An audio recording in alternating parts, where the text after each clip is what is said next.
istimewa.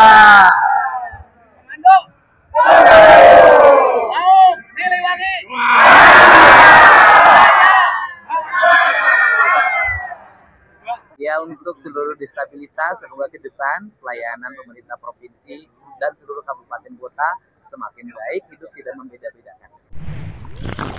Kembali lagi di channel Busa Buka Suara bareng Anto. Nanti kita kunjungin aja. Lihat utuh dari negara, bukan hanya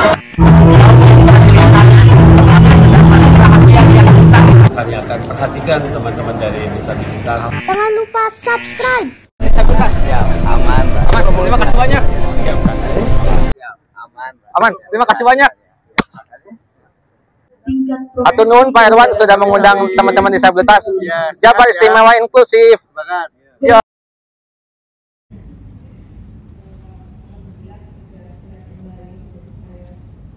Bahagia sekali bersama teman-teman dan juga Ibu Dwi Aryani, dan saya lihat ada Mas Hafiz, Mbak Zaki, dan juga rekan-rekan dari seluruh Nusantara yang di Indonesia. Jadi terima kasih atas waktu dan juga kesempatan hadir bisa di Yogyakarta selama 2 hari ini. Jadi saya mewakili Ohana dalam hal ini menyampaikan bahwa pertemuan ini adalah pertemuan yang sangat penting sekali bagi kita semua untuk meneruskan advokasi, terutama monitoring konvensi penyandang disabilitas berkaitan dengan kebijakan yang ada di tingkat nasional dan daerah, RAN-PD dan juga RAD-PD yang sudah banyak dibuat dan di draft dan disahkan oleh pemerintah daerah di berbagai provinsi di Indonesia. Nah, kegiatan ini memang bertujuan untuk memonitoring dari semua kegiatan itu kaitannya dengan concluding observation atau rekomendasi dari Komite CRPD untuk Indonesia. Apakah sejalan atau belum gitu ya, karena tahun ini adalah tahun di mana Indonesia itu harus sebenarnya mengirimkan laporan state reportnya gitu ya setelah disidang. Jadi semuanya hadir ini ya, dari daerah sampai tingkat pusat. Sesuai dengan workshopnya, saya rasa ini sesuatu yang penting dan saya sangat berterima kasih DRF bisa mendukung kegiatan ini, karena ini juga bagian dari apa yang ingin kita lakukan ke depannya, bagaimana kami juga bisa membantu, mendukung, memfasilitasi adanya ruang-ruang untuk rekan-rekan semuanya saling belajar, kemudian saling berbagi strategi advokasi yang sudah dilakukan di daerah masing-masing untuk saling mendukung, dan juga kami merasa bahwa sebenarnya yang memiliki pengalaman, pengetahuan, dan keahlian untuk mengadvokasi hak disabilitas itu adalah dari rekan-rekan disabilitas sendiri ya. Jadi ruang-ruang seperti ini kami sangat berharap untuk terus dibuka ke depannya, dan bagaimana juga teman-teman kemudian saling mendukung kegiatan dari organisasi masing-masing ataupun dari daerah lain untuk saling belajar, kemudian saling berbagi praktek-praktek baik yang sudah dilakukan. Karena kami percaya dengan demikian maka kita akan saling menguatkan, dan ini akan menguatkan gerakan disabilitas di Indonesia. Dan saat ini juga kalau tidak salah sedang dilakukan untuk penyusunan ya rencana aksi nasional di tingkat nasional, termasuk juga monitoring bagaimana RAN-PD kemarin sudah dilakukan selama 5 tahun ya, 5 tahun ke belakang. Nah ini online beberapa kali ya. Kata siapa HAM itu dari barat ya kan? HAM itu dari Bali. Itu buktinya Human Rights ya kan? Ya enggak? Mas Ade ya. Nah, teman-teman semua, saya juga senang ada teman-teman dari Bandung, supaya kita tidak selalu nyebut seyogianya, tapi bisa sejabarnya, kira-kira gitu ya. Jabar istimewa. Karena masih juga ngomong seyogianya dari zaman kemerdekaan sampai sekarang ya kan. Nah, terus ada Mbak Rina, tenang Mbak, saya masih hitam seperti dulu. pakai celana seperti Mbak Rina pakai, warnanya hitam. Ada Mbak Mia, Kak Mia. Saya kalau ketemu Kak Mia selalu muda berasanya. Karena saya ketemu dia sekitar 10 sampai 15 tahun yang lalu gitu ya. Jadi berasa selalu muda walaupun mungkin hampir 5-6 tahun nggak ketemu ya Kak Mia ya, selalu online. Baik, kita sudah punya dua. Saya nggak perlu berpanjang lebar karena ada poluan, takut ditangkap di sini. Kita punya dua narasumber utama yang tadi Mas Joni pas mau kenalan udah diteriaki nggak usah kenalan karena sudah terkenal gitu ya.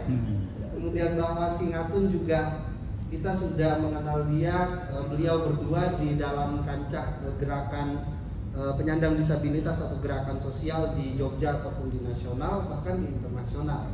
Sayangnya saya tidak dikasih CV sama panitia, jadi saya tidak bisa bacakan CV mereka gitu ya, seperti tadi Mbak Siva bacakan CV saya. Nah, izinkan saya langsung mengundang dua narasumber atau dua pemantik diskusi ya, Mbak Wasingatun Zakia dan juga Mas Joni Julianto untuk ke depan di meja depan.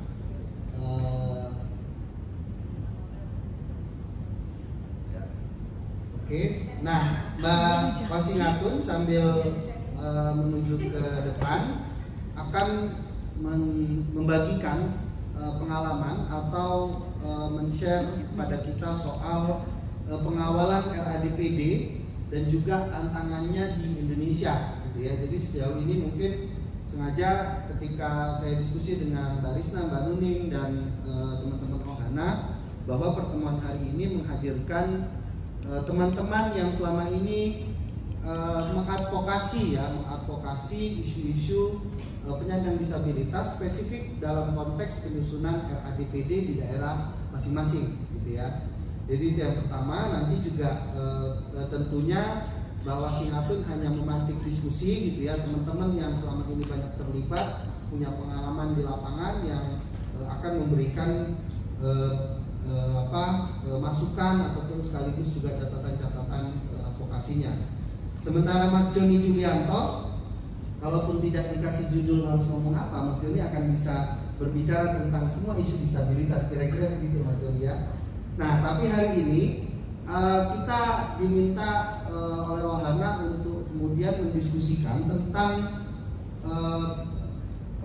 dampak dari kebijakan keuangan yang dilakukan oleh pemerintah Indonesia, terutama terhadap pemenuhan hak penyandang disabilitas, baik itu dalam konteks kebijakan di tingkat nasional ataupun di tingkat daerah gitu ya, yang teman-teman juga alami kan, ada banyak pemangkasan anggaran yang menyebabkan kebijakan-kebijakan yang tidak inklusif itu terjadi gitu ya, karena ketidakpahaman, karena ketidaktahuan dan lain-lain. Jadi dua materi itu yang akan menjadi pemantik kita pada hari ini, dengan harapan kita bisa berdiskusi lebih lanjut. Nah, sebelum nanti kita masuk ke dalam sesi workshop, saya rasa ini sangat-sangat penting untuk meningkatkan kembali ya ingatan kita, sekaligus juga bagaimana kita membangun gerakan bertanya. Assalamualaikum warahmatullahi wabarakatuh. Shalom, Om Swastiastu, Namo Buddhaya, salam kebajikan untuk semuanya. Dan pagi ini kita akan sama-sama melihat, merefleksikan apa yang sebenarnya kita hadapi bersama dalam beberapa tahun terakhir ketika kita mengawal rencana aksi disabilitas di wilayah masing-masing. Nanti sebagai pesan penting untuk bagaimana rencana aksi nasional dan rencana aksi daerah itu nantinya akan kita kawal bersama. Kebijakan tidak responsif, harapannya ada desain ulang bagaimana partisipasi dalam RADPD itu memang harus dirumuskan sejak awal, dan ada peningkatan kapasitas kepada organisasi penyandang disabilitas.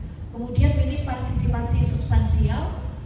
Forum konsultasi publik itu sering bersifat formalitas. Pun di DIY, teman-teman di Jogja sangat merasakan itu. Data interseksionalitas nanti akan dijelaskan di bawah apa itu interseksionalitas. Dan yang bersifat data yang tidak hanya berapa jumlah disabilitas, tapi disabilitas anak, disabilitas perempuan, disabilitas perempuan di wilayah bencana berisiko tinggi. Kayak masa saya suka asin, ya udah saya sama masa asin gitu saja. Tapi saya tidak memperhatikan anggota keluarga yang lain misalnya, atau tamu-tamu yang kemudian nggak suka asin atau sukanya manis gitu. Nah, kalau arsitek ini bisa kita bisa dilakukan oleh OPD, arsiteknya juga dari kelompok masyarakat, maka rasanya akan menjadi rasa kita bersama. Bangunannya itu akan sesuai dengan kebutuhan kita. Nah, disitulah dalam konteks RADPD, teman-teman, pesan dari Permen Bappenas itu pesan yang sebenarnya relatif semua, karena partisipasi kalau teman-teman baca di sana memang jadi minim, karena ini memang tugas eksekutif dan ini menjadi norma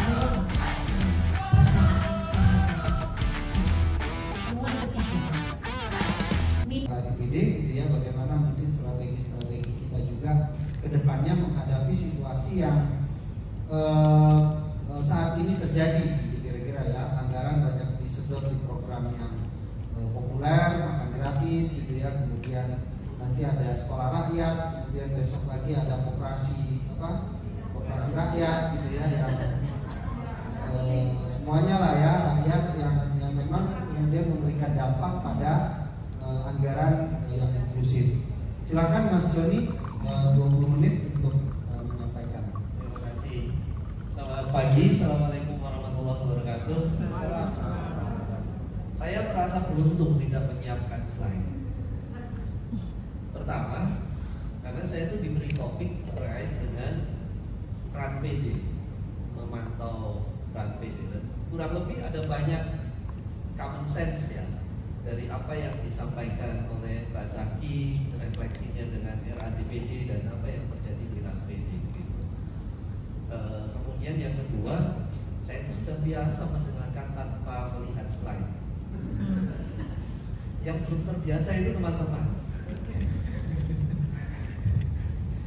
Ya, jadi saya akan mencoba berbagi untuk beberapa hal terkait dengan RADPD. Barangkali lebih melengkapi saja apa yang sudah disampaikan oleh Pak Zaki. Kemudian yang kedua tadi mungkin sedikit refleksi gitu ya berkaitan dengan efisiensi yang sekarang ini melanda negeri kita. Nah, bisa bersama-sama lebih enak ya, bisa saling kita komunikasikan antar jejaring ini. Kalau kita mengadu ke ombudsman bisa jadi habis, kita mengadu ke ya lembaga-lembaga yang sudah ada bisa jadi tidak segera ditindaklanjuti. Saya kira gitu teman-teman. Baik, Mas Joni ada yang mau disampaikan? Persis. iya. Oke. Ya, baik. Saya juga tadi terpikir kalau selama ini kan kita workshop selesai laporan gitu ya. Ini kondisi, kalau kondisi sedang darurat mungkin kapan-kapan besok kita langsung kompres atau bikin press statement gitu ya. Kirim ke media soal efisiensi dan lain-lain. Mungkin nanti kita akan diskusikan lebih lanjut ya. Yang jelas memang call dari Mbak Zaki menurut saya penting bahwa pemerintah harus aware dengan situasi ini gitu ya, kondisi darurat di mana efisiensi, peralihan anggaran dan lain-lain justru memberikan dampak sangat buruk bagi penyandang disabilitas. Baik, menu makan siang dibawa ke kamar. Halo guys, kembali lagi di channelnya Suka-Suka Kenji. Sekarang udah beres ya, bukan beres lagi, istirahat dulu. Kita makan siang dulu, nanti kita lanjut lagi di kegiatan-kegiatan berikutnya. Lagi video sekarang. Halo guys, aku lagi mau makan, itu bilang atas. Halo guys, sekarang kita makan. Kenji mau makan siang dulu, menunya makan besar. Enggak deh. tantangan itu kira-kira tantangannya seperti apa? Yang terakhir, ini kelompok keempat itu fokus di pemantauan dan evaluasinya. DM-nya Iya, itu nanti harus di dalam pemahaman.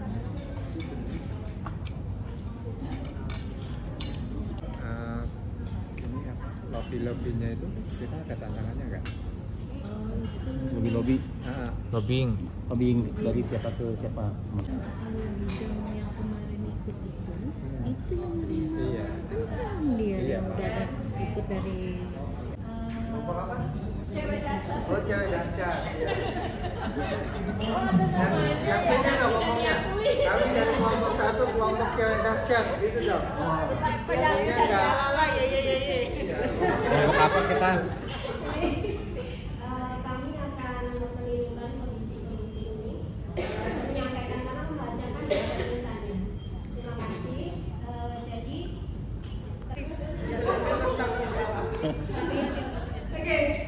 Kelompok dana itu ada dari HBDI Sulsel, kemudian ada dari kawan PRY,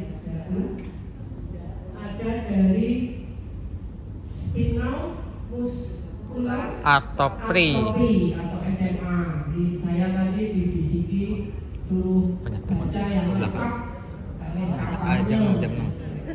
jam 6 Kang Dudi. Kemudian dari saya dari PPDK, Pertemuan Penyandang Disabilitas Klaten. Kami kebagian tentang analisis awal. Jadi dari kami Barakatus. Selamat siang, Om Swastiastu, salam budaya, salam kebajikan. Kami dari kelompok 3, back to back, Bandung, Sleman, dan Bali. Nggak bercanda. Perkenalkan, nama saya Zulam Kajulanto Kadir, boleh dipanggil Anto. Di samping kiri saya ada Kang Dudi, dan tadi pamit duluan yang dari Sleman ya, dan ada Bu Juli dari Puspadi Bali. Begitu. Terkait terima kasih untuk kelompok 1 dan kelompok 2 atas paparannya, dan itu nanti akan berhubungan dengan untuk penyusunan dari rencana aksi.